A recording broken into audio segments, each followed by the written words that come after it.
My name is Daniel. I'm 38 years old. This is the story of a love that felt warm at first, but later taught me how to let go. I did not know it then, but I would leave the hospital lighter and sad at the same time. I would survive, but something inside me would change forever. I was already sick when the story began. Not very sick, not dying, but sick enough to stay. Sick enough to feel small. Sick enough to notice every sound and every face. The hospital room was white and quiet. The light was soft. The smell was clean and sharp. I lay on the bed and watched the ceiling. I did not understand it then. That place would become my world. Every morning, a nurse came in to check my blood pressure. Her name was Anna. She was about my age, maybe a little younger. She had calm eyes. She spoke softly. When she said my name, it felt kind. It felt personal. That was not the hardest part. The hardest part came later. At first, she was just a nurse. She wore the same clothes as the others. She did the same work. She checked my arm. She wrote notes. She asked how I felt. But she did something small that stayed with me. She listened. When I spoke, she did not rush. When I was quiet, she waited. In a place full of pain and noise, her silence felt safe. I spent many hours alone. I watched nurses walk by. I heard carts roll. I heard other patients cough or cry. Sometimes I closed my eyes. Sometimes I did not sleep. My body was weak. My mind was tired. When the body slows down, the heart speaks louder. I would only realize this later. Anna came every day, sometimes twice. She brought my medicine. She helped me sit up. She adjusted my pillow. Her hands were warm, not in a romantic way, just human, just present. In the hospital, touch means something different. It can feel like care. It can feel like hope. I did not understand the line between them. One afternoon, it was raining outside. I could hear it on the window. Anna came in and said it would rain all day. She smiled a little. I said I liked rain. She said she did too. That was all. But after she left, I kept thinking about that small talk. Why did it stay with me? I did not know then. Days passed. My sickness stayed. Some days were better, some were worse. On the bad days, my chest felt heavy. My head felt slow. I felt scared, but I did not say it. Anna noticed. She always noticed. She asked, "Are you okay today?" I said yes. She looked at me and waited. Then I said, "I feel tired." She nodded. She understood without more words. I began to wait for her steps in the hall. I began to notice the time. When she was late, I felt nervous. When she came, I felt calm. That should have warned me, but loneliness makes strange things feel normal. I had no visitors. My family lived far away. Friends were busy. Some sent messages, some forgot. The days were long, the nights were longer. When Anna talked to me, even about small things, it filled the empty space. I did not understand it then. I thought it was love. One evening, she stayed a little longer. Her shift was ending. She asked about my work. I told her I used to teach. I said used to because I was not sure anymore. She said I must be patient. She said healing takes time. Her voice was gentle. I felt seen. I felt chosen. That feeling can be dangerous. I began to imagine things. I imagined her thinking about me after work.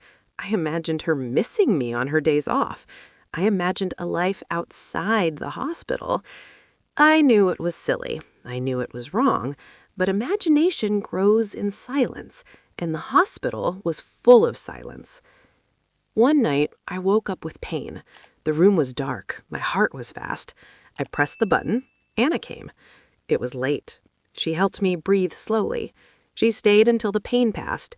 She did not rush. She did not look tired. She just stayed. In that moment, I felt something break open inside me. After that night, my feelings became stronger. I tried to hide them. I tried to be normal. But my voice changed. My eyes followed her. She noticed something. I could see it. She became more careful, more professional. She still smiled, but less. I did not understand why. That was not the hardest part.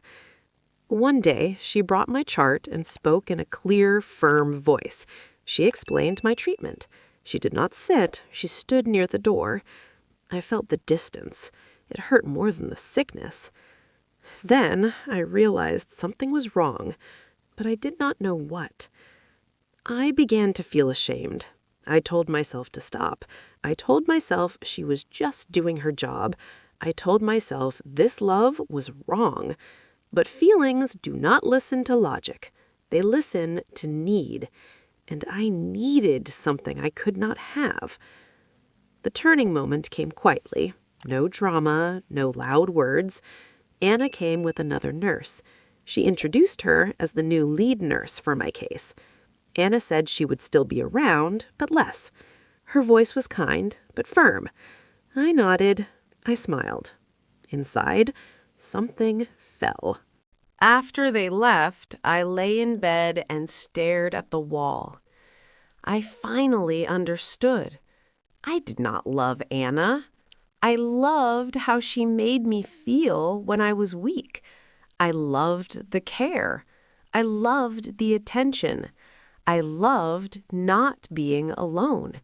It was not romance. It was gratitude mixed with fear.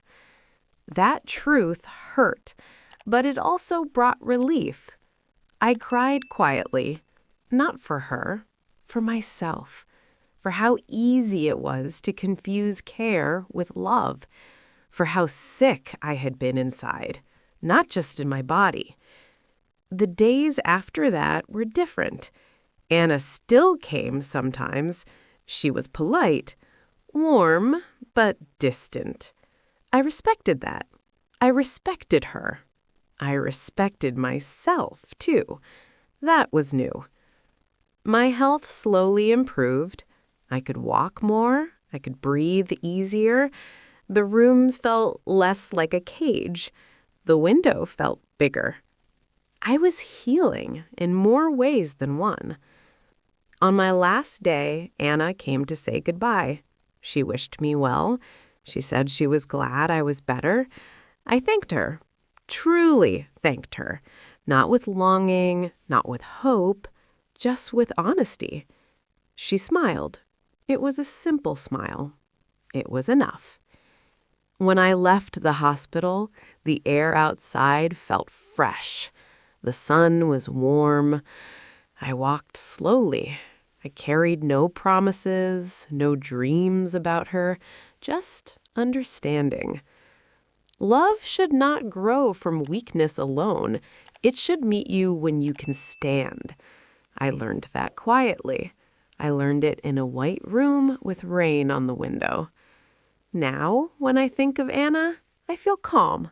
No pain, no desire, just gratitude, like a light that helped me see the way out. I walk on, I breathe, I live, and the hospital stays behind me, like a soft echo that fades as I move forward.